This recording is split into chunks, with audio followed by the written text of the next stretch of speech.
نحمده ونصلي على رسوله الكريم أما بعد فأعوذ بالله من الشيطان الرجيم بسم الله الرحمن الرحيم أولئك الذين أنعم الله عليهم من النبيين والصديقين والشهداء والصالحين وحسن أولئك رفيقا صدق الله العظيم.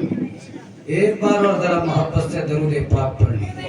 اللہم صلی وسلم بارک علی سیدنا و مولانا محمد معدن الجود والکرم وعلی آلہ وصحبہ وبارک وسلم صلاۃ و سلام علیک یا رسول اللہ. ہزاروں سال نرگس اپنی بے نوری پر ہوتی ہے.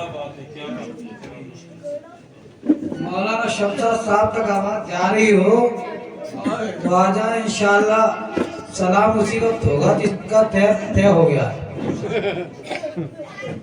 ہزاروں سال نرگس اپنی بے نوری پہ روتی ہے. بڑی مشکل سے ہوتا ہے چمن میں دیدور پیدا. بڑی مشکل سے ہوتا ہے. ماشاءاللہ سبحان اللہ. آپ نوجوان بزرگ بچے ماں بہن بیٹیاں سب قابل تعریف ہے اور آپ قابل مبارکباد ہیں کہ یہ آپ نے تیسرا جلسہ اصلاح معاشرہ کا اور اس میں سیدنا صدیق اکبر کی شان کو بھی جو ہے آپ نے بیان کرنے کا علماء کو موقع دے دیا. یہ آپ کی محنت ہے. اللہ اس کو قبول فرمائے. آمین.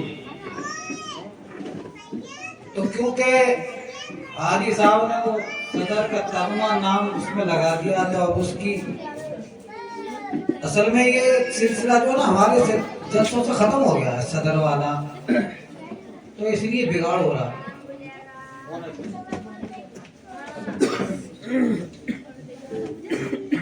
ماشاءاللہ شمشاد صاحب جو ہے سیدنا صدیق اکبر کی عقیدت بیان فرما رہے ہیں. صلاح الدین سلمہ سیدنا صدیق اکبر کی عظمت بیان کر رہے تھے. جناب حضرت مولانا حامد رضا صاحب سیدنا صدیق اکبر کی کرامت بیان فرما رہے تھے. اور جناب حاجی تصدق علی صاحب نے تو اخلاق بھی بیان کر دیا میاں, اور ان کی بزرگی بھی بیان کر دی, اور سرکار دو عالم صلی اللہ تعالی علیہ وسلم کا خلق بھی بیان فرما دیا. تو بات یہ ہے کہ تقریر تو آپ لوگوں نے سن لی ہے. جو جی سن لی ہے نہیں سن لی؟ سن محبت سے بولا ذرا سبحان اللہ. یہ جو بچے ہمارے ادھر بیٹھتے ہیں نا, دیکھو میں نے اپنی مسجد میں یہ قاعدہ کر دیا ہے کہ 10 سال کا بچہ آپ علیحدہ نہ کریں, اوپر نہ بھیجیں, چھتوں نہ بھیجیں, شور نہیں مچے گا. ایک آدمی بٹھائیں, ایک 10 سال کا بچہ بٹھائیں. آپ کی مسجد میں ادھر نہیں ہوگا اور بچے کو عزت بھی ملے گی. زیادہ تر لوگ ہم لوگ کیا کرتے ہیں, مسجدیں میں ہو یا محفلوں میں آگے بیٹھے چلو چلو پیچھے نکلے, بچوں کو سب کو بھگا دیتے. 10 سال کا بچہ اگر حالت نماز میں صف میں کھڑا ہوا ہے, نماز میں کوئی فرق نہیں آئے گا.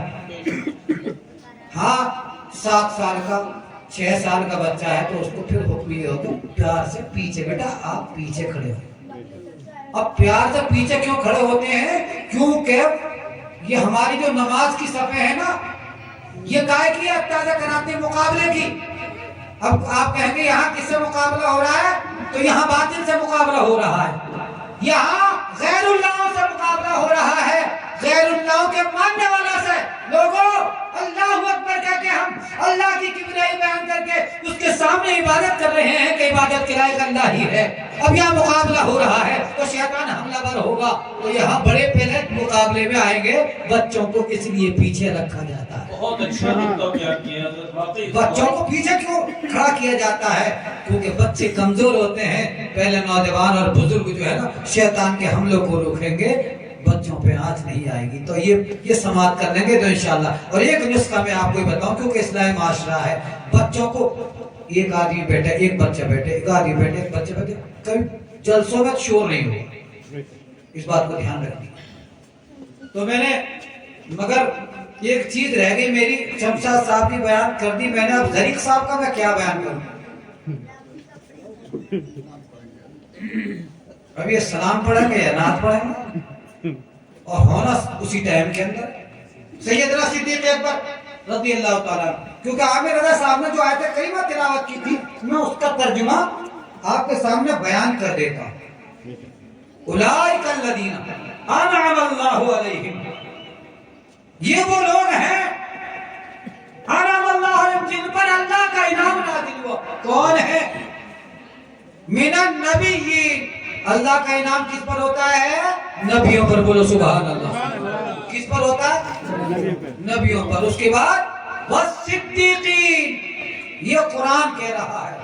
اور صدیق کون ہوتا ہے جانتے ہیں آپ؟ صدیق کسے کہتے ہیں؟ صدیق کہتے ہیں سچ بولنے والے. صدیقین اللہ نے انعام نازل فرمایا انبیاء پر, صدیقین پر, سچ بولنے والوں پر. قیامت تک جو سچ بولنے والا ہوگا, یاد رکھ لو یہ ایمان کے حصوں میں سے ایک حصہ ہے سچ بولنا.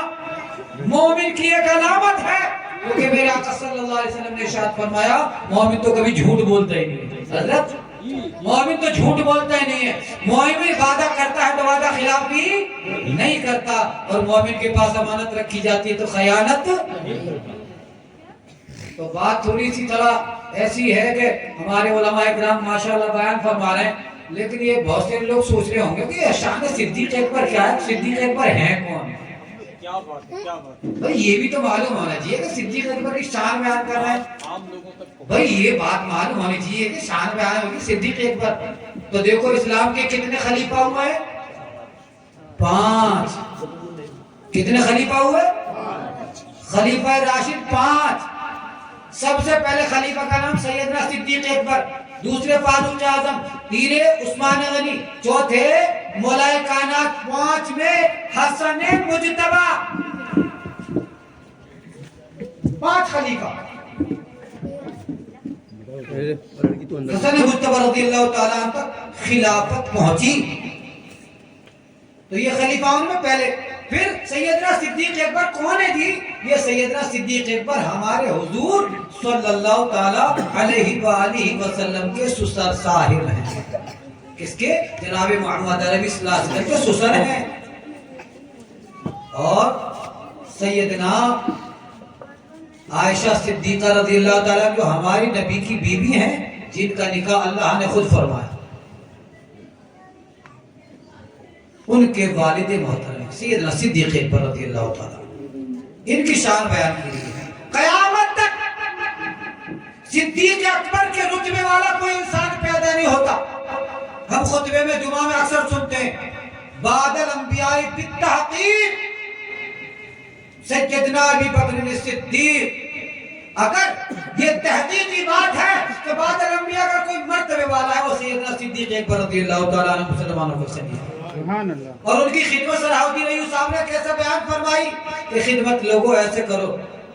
خدا کی قسم اسلام تو خدمت کرنے سے ہی عظمت دیتا ہے. میرے آقا مدینے والے مصطفیٰ صلی اللہ علیہ وسلم کی زندگی دیکھو, لوگوں کی خدمت. جب پہلی وحی آئی میرے آقا صلی اللہ تعالیٰ علیہ وسلم پر, تو حالت جو ہے نا وہ انسانی کیفیت کا حال ہے. یہ انسانی, جب انسان کی اندر کوئی بھاری وزن اور طاقتور کوئی چیز سینے میں جاتی ہے تو وہ اس کو جو ہے نا سنبھالنے میں تھوڑا وقت لگتا ہے. یہ انسانی کیفیت کا خلاصہ سرکار صلی اللہ علیہ وسلم نے. تو سرکار صلی اللہ تعالیٰ علیہ وسلم جب وحی نازل ہوئی نا, اس کا جو وزن تھا نا, وزن وہ ذرا بھاری تھا سرکار کے سینے. تو آپ کو ٹھنڈ سی لگی, زملونی زملونی کہتے ہوئے سرکار صلی اللہ تعالیٰ علیہ وآلہ وسلم جو ہے نا حضرت خدیجہ الکبریٰ رضی اللہ تعالیٰ عنہ کے پاس تشریف لاتے ہیں. تو سید حضرت خدیجہ الکبریٰ رضی اللہ تعالیٰ عنہ عرض کرتے ہیں یا رسول اللہ صلی اللہ تعالیٰ علیہ وسلم, آپ گھبرانا پریشان نہ ہو, اللہ تبارک و تعالیٰ آپ کو ابھی رسوا نہیں کرے گا, کبھی رسوا نہیں کرے گا. کیوں کہ آپ غریبوں کی مدد کرتے ہیں، آپ غریبوں کی مدد کرتے ہیں، آپ مہمان نوازی کرتے ہیں، اور آپ غریبوں کو ڈھونڈ ڈھونڈ کر ان کی مدد کرتے ہیں، اور کوئی آپدہ پریشانی ہوتی ہے اس وقت آپ صلی اللہ علیہ وسلم پریشانوں کو ڈھونڈ ڈھونڈ کر ان کی مدد فرماتے ہیں۔ تو یہ ہے اسلام۔ میرے بھائی بزرگوں دوستوں، چند باتیں ایسی ہیں جو ہمارے ارد گرد بڑی بڑی ہو رہی ہیں۔ آج ہمیں گھر میں کھانے کو بتایا تھا، ہم نالے کے کنارے کھا رہے ہیں، اس پہ اسٹال لگے رہتے ہیں کھانے کے، نالوں پہ کھا رہے ہیں آپ۔ اس سے توبہ کرو کہ نالوں پہ نہیں کھانا، میرے آقا نے فرمایا دسترخوان بچھا کے بیٹھ کر کھاؤ۔ اور لوگ روڈوں پر جگہوں کو گھیر لیا کرتے ہیں، دکان لگا لی، دکان کے آگے صاحب کاؤنٹر بڑھا دیا اور کچھ سامان رکھ دیا، یہ سخت منع ہے، سخت منع ہے۔ میرے بھائی بزرگ دوستو، دل دکھانے والا کام ہے اور دل دکھانا حرام ہے۔ میرے آقا صلی اللہ تعالیٰ علیہ وسلم ایک راستے سے گزرے، ایک صحابی نے اپنے گھر کا کچھ سامان بنانے کا راستے میں ڈال رکھا تھا۔ آقا بڑے ناراض ہوئے، وہ مسجد میں تشریف لائے، سرکار کو سلام کیا، آقا صلی اللہ علیہ وسلم نے ان سے چہرہ پھیر لیا۔ یا رسول اللہ کیا غلطی ہو گئی؟ کہا کہ تو مسلمانوں کے گزرنے والے راستے کو تنگ کرتا، مسلمانوں کا دل دکھاتا ہے۔ اس لیے دل نہ دکھائیے، اور اس بات کی کوشش کریے کہ ہم راستے میں چلیں تو ایک سائڈ سے چلیں، تاکہ چلنے والے، جلدی چلنے والے کو کبھی پریشانی نہ ہو۔ بہت اچھی بات ہے۔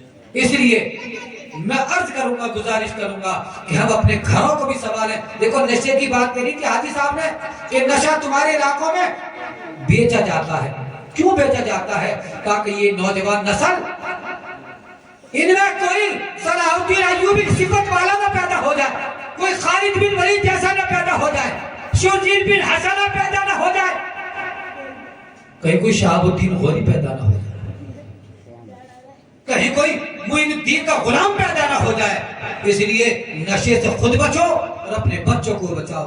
اور یہ ہمارے شعراء میں کشرام پوری صاحب رہ گئے اور عارف صاحب رہ گئے، انہوں نے بھی ماشاءاللہ بڑی اچھی اچھی نعتیں پڑھی، مگر میں ان سے گزارش یہ کروں گا کہ ذرا ہم اس پر ذرا غور کر لیا کریں، اس کے حساب سے اگر کوئی نعت اور لیا کریں اصلاح معاشرہ کے تعلق سے، جس سے لوگوں کو تھوڑی سی نصیحت ملے، کیونکہ اشعار کے نعت کے جو اشعار ہوتے ہیں وہ جلدی یاد ہو جاتے ہیں اور نصیحتیں دل میں قرار کرتی ہیں، جو ہے نعت کے ذریعے سے یہ ایک زمانے سے چلا رہا ہے۔ تو انشاءاللہ تبارک و تعالی ہمارے دل سے بڑے کامیاب ہو جائیں گے۔ اللہ تبارک و تعالی ہم نے جو کہا سنا اس کہنے سننے سے زیادہ ہم سب کو عمل کی توفیق عطا فرمائے، آمین۔ وآخر دعوانا ان الحمدللہ رب العالمین وما علینا الا البلاغ۔ السلام علیکم۔